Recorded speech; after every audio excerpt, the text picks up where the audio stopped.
আল্লাহ পাক রব্বুল আলামিন ভালো এবং খারাপ মাকাম দিয়েই পৃথিবীকে সৃষ্টি করেছেন। সেই সূত্রে আল্লাহ পাক রব্বুল আলামিন বলেন, আহাব্বুল বিলাদি ইলাল্লাহি মাসাজিদুহা ওয়া আবগাদুল বিলাদি ইলাল্লাহি আসওয়াকুহা। আল্লাহ পাক রব্বুল আলামিন এই মসজিদকে, এই মসজিদের স্থানকে সর্ব উত্তম রূপে সৃষ্টি করেছেন, সর্ব উত্তম রূপে দেখেন।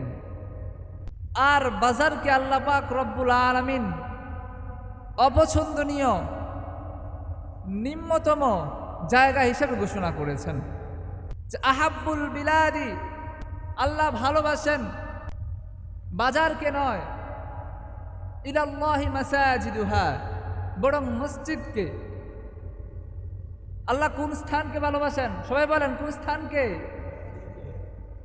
যে আহাব্বুল বিলাদি, আল্লাহ পাক বাজারকে ভালোবাসেন নাই, ইলাল্লাহি মাসাজিদুহা, বরং মসজিদকে ভালোবেসেছেন। ওয়া আবগাদুল বিলাদি, এবং ঘৃণিত জায়গা হিসেবে ঘোষণা করেছেন বাজারকে। তাহলে এখনো যেই মানুষগুলো বাজারে অবস্থান করছে, এখনো যেই মানুষগুলো বাজারে আড্ডায় বেফায়সা কথাবার্তায় লিপ্ত আছে, ওইসব মানুষ থেকে আমরা উত্তম কিনা? সবাই বলেন, উত্তম কিনা? এই উত্তম জায়গায় উত্তম ব্যক্তি হওয়ার সুযোগ কে করে দিয়েছেন? তাহলে আমরা আল্লাহ তাআলার শুকরিয়া আদায় করব না? দুরুদ সালাম বর্ষিত হোক আকা ইনামদার তাজদার মদিনা জনাবে মুহাম্মদুর রাসূলুল্লাহ সাল্লাল্লাহু আলাইহি ওয়াসাল্লামের উপর।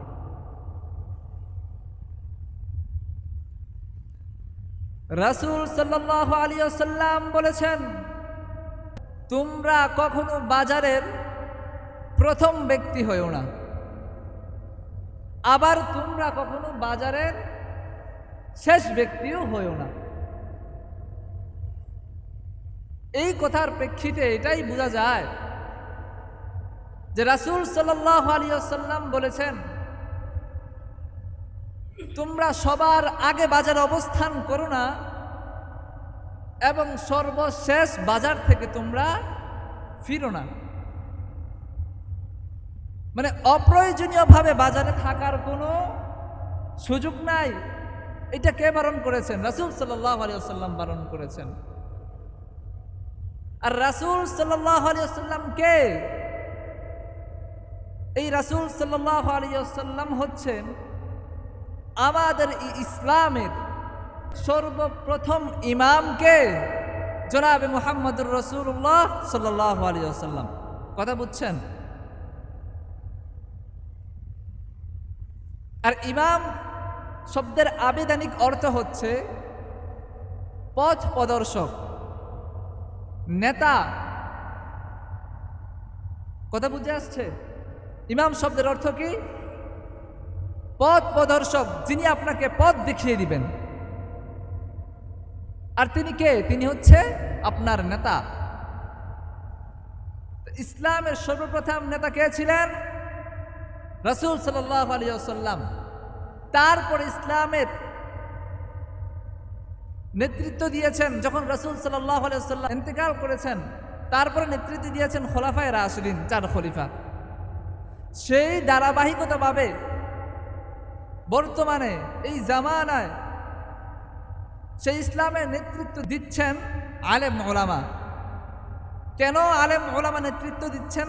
রাসূল সাল্লাল্লাহু আলাইহি ওয়াসাল্লাম বলেছেন, ইন্নাল উলামা, নিশ্চয়ই আলেম উলামা ওয়ারাসাতুল আম্বিয়া, সমস্ত নবী পৃথিবীর শুরু লগ্ন থেকে আদম আলাইহিস সালাতু ওয়াস সালাম থেকে আখিরি নবী হযরতে মুহাম্মদুর রাসূলুল্লাহ সাল্লাল্লাহু আলাইহি ওয়াসাল্লাম পর্যন্ত এর মধ্যে সময়ে যতগুলো রাসূল আম্বিয়ারা এসেছেন, সমস্ত রাসূল আম্বিয়া কারামদের ওয়ারিসদার হচ্ছে কে? আলেম ওলামা। এটা আমার মুখের কথা। জিনার কাছ থেকে আপনি ইসলামের দাওয়াত পেয়েছেন,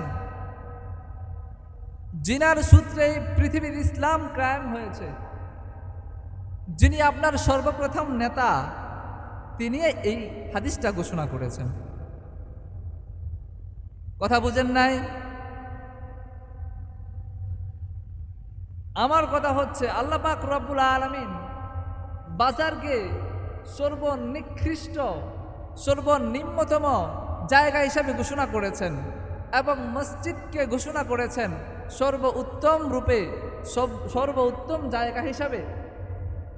তাহলে যে মসজিদে নেতৃত্ব দিবে, যেই মসজিদে অবস্থান করবে, সে ব্যক্তি বেশি উত্তম নাকি যে বাজারে নেতৃত্ব দিবে, যে বাজারে অবস্থান করবে সে ব্যক্তি উত্তম?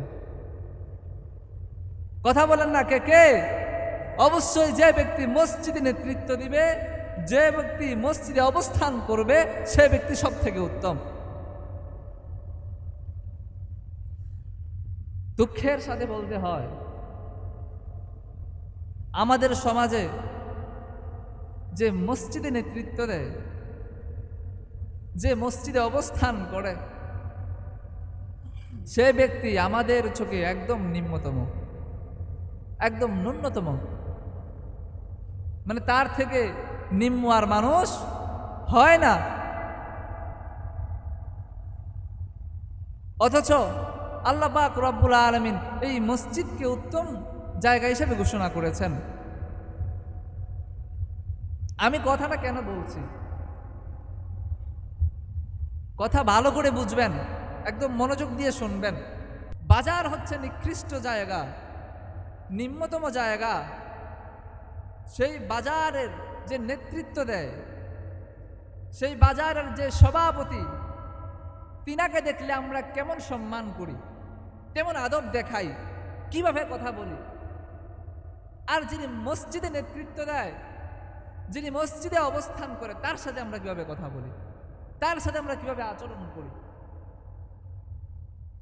তাহলে আপনি এটার মাধ্যমে কি বুঝিয়েছেন?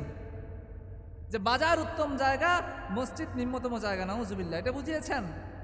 যদি এটাই না বুঝান, তাহলে আমি বলছি না বাজারের সভাপতি, বাজারের নেতৃত্ব মানুষগুলোকে আপনি কষ্টদায়কমূলক আচরণ করেন, তাদের সাথে কর্কশ ভাষায়, খারাপ ভাষায় কথা বলেন না। রাসূল সাল্লাল্লাহু আলাইহি ওয়াসাল্লাম বলেছেন, সবচেয়ে উত্তম মানুষ যে নিজের ব্যবহারকে নমনীয় রাখতে পারে, যে মানুষকে কষ্টদায়ক কোনো কথা বলে না, যে মানুষকে অপমানমূলক কোনো কাজ করে না। তাইলে কারোর সাথে কর্কশ ভাষায় কথা বলাটা নবীজির আদর্শ না। আমি এটা বলছি না, আমি উদাহরণ দিতে গিয়ে বলছি।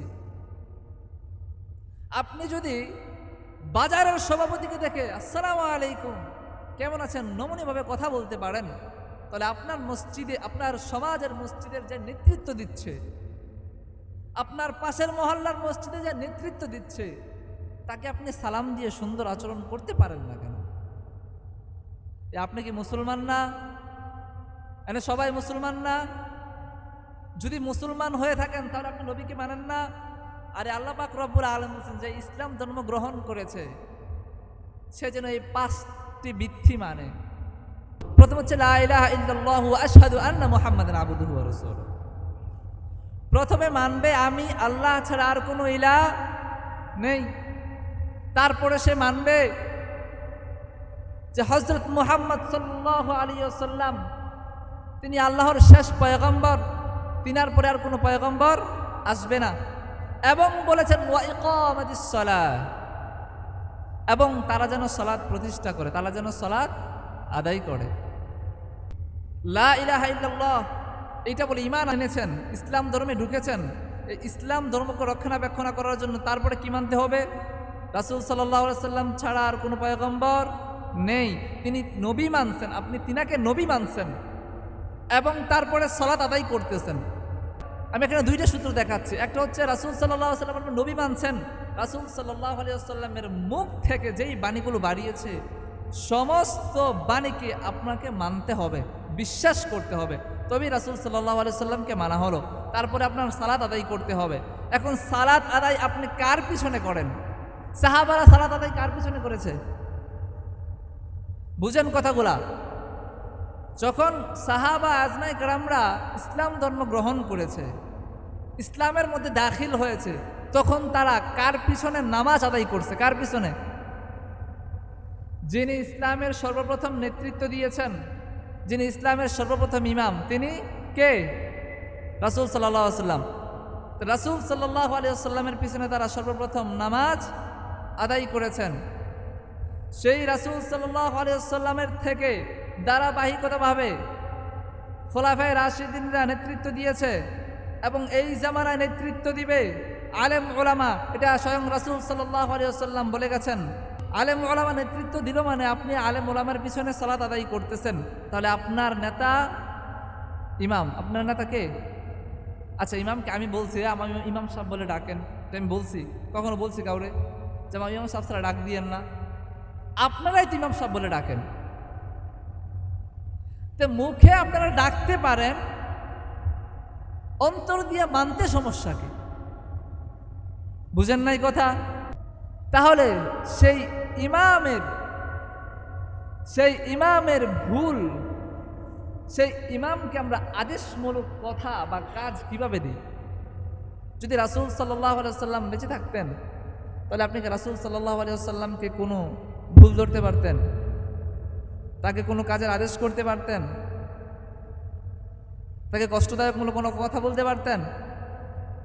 তাহলে আপনি তার ওয়ারিসদারকে কষ্টদায়কমূলক কথা বলছেন, তার ওয়ারিসদারকে আপনি আদেশ করছেন, তাহলে আপনি কাকে আদেশ করছেন? কাকে কষ্টদায়কমূলক কথা বলছেন? আপনি গোড়া পর্যন্ত চলে দেন নাই? যিনি, আমি বলি, আপনার সন্তানকে যদি কেউ গালি দেয়, আপনি ঘোষণা দিয়েছেন সে আমার সন্তান। এখন আপনার সন্তানকে যদি কেউ আঘাত করে গালি দেয়, আপনার কাছে কষ্ট লাগবে কি লাগবে না? আপনার শরীরে আঘাত লাগবে কি লাগবে না?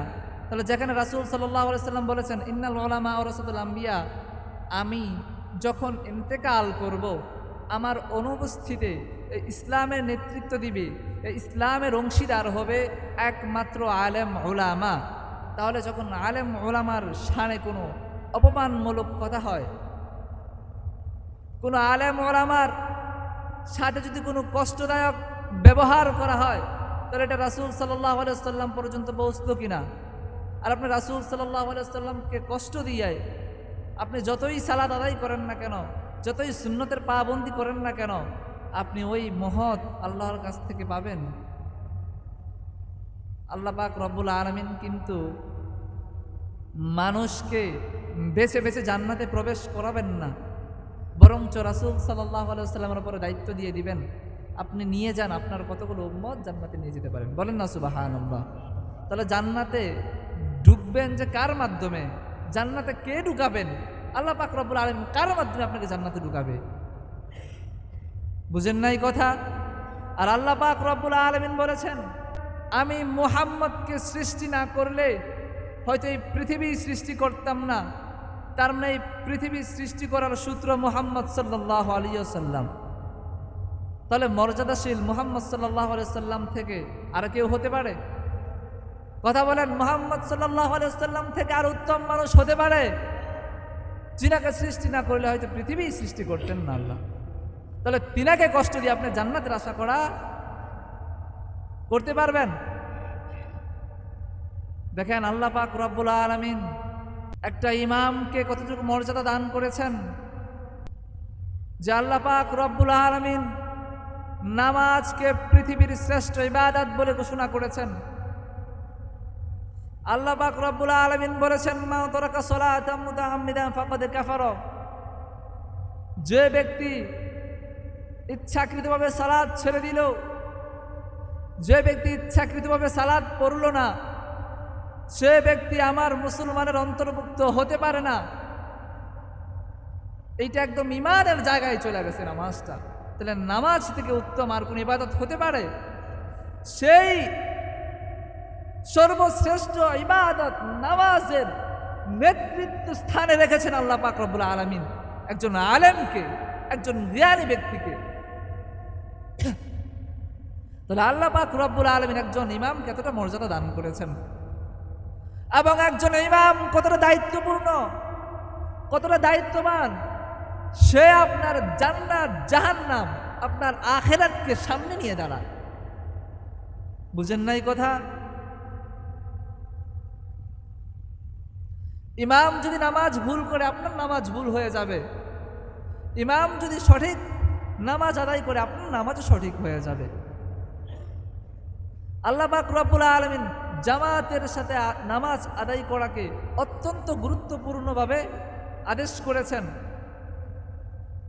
এবং রাসূল সাল্লাল্লাহু আলাইহি ওয়াসাল্লাম বলেছেন যে জামাতের সাথে নামাজ আদায় করলো না, সে ব্যক্তি নামাজের পরিপূর্ণ হক আদায় করলো না। তাহলে নামাজের পরিপূর্ণ হক আদায় করতে গেলে, কিংবা 1 রাকাত নামাজ 100 রাকাত নামাজের সওয়াব পর্যন্ত নিয়ে যেতে হলে আমাদেরকে জামাতের সাথে নামাজ আদায় করতে হয়। আর এই জামাত সংগঠিত হয় কার মাধ্যমে? এই কথা বলেন না কেন? জামাত সংগঠিত হয় কার মাধ্যমে? ইমামের মাধ্যমে জামাত সংগঠিত হয়। এই ইমামের জন্য আপনি 1 রাকাত নামাজকে 100 রাকাত নামাজের সওয়াবের পরিণত হচ্ছে। এবং আল্লাহ পাক রব্বুল আলামিন বলেছেন, বান্দা যখন আমার মসজিদে অবস্থান করে, তখন বান্দা কেন সবথেকে উত্তম? কারণ বান্দা যতক্ষণ পর্যন্ত মসজিদে অবস্থান করবে, শুধু চুপ থাকবে, কোনো জিকির করবে না, নামাজ পড়বে না, এরপরেও বান্দার আমল নামায় কখনো গুনাহ লেখা হবে না, বরঞ্চ সওয়াবই লেখা হবে। বলেন না সুবহানাল্লাহ। এই মসজিদটাকে কেন উত্তম রূপে আল্লাহ ঘোষণা করেছেন? আল্লাহ পাক রব্বুল আলামিন বলেন, কোন বান্দা যদি জামাতের জন্য মসজিদে বসে বসে অপেক্ষা করে, ওই সময়টা ওই জামাতের নামাজের সওয়াবই লেখা হয়। বলেন না সুবহানাল্লাহ। এবং আল্লাহ পাক রব্বুল আলামিন বলেন, এই মসজিদকে আমি উত্তম রূপে ঘোষণা করেছি, কারণ এই মসজিদে বান্দা আমার সামনে তার মাথাকে ঝুঁকায়া দেয়। বলেন না সুবহানাল্লাহ। এই মসজিদে বান্দা আমার পায়ে সেজদা করে। এই জন্য আমি এই মসজিদকে উত্তম রূপে ঘোষণা করেছি। সুতরাং এই মসজিদের নেতৃত্ব যা দিবে, এই মসজিদে যে অবস্থান হবে, সেই অবস্থানরত মানুষগুলো আমার কাছে মহাদামি। আমার কাছে, আল্লাহর কাছে মহাদামি, মানে পুরো পৃথিবীর কাছে সে মহাদামি। আল্লাহ পাক রব্বুল আলামিন বলেছেন, ফালাহুল মাওলা ওয়ালাহুল কুল। যে ব্যক্তি আমার হয়ে যায়, যে ব্যক্তি আমার কাছে দামি হয়ে যায়, সে ব্যক্তি পুরো পৃথিবীর কাছে দামি হয়ে গেল, সে ব্যক্তির পুরো পৃথিবী হয়ে গেল। বলেন না সুবহানাল্লাহ।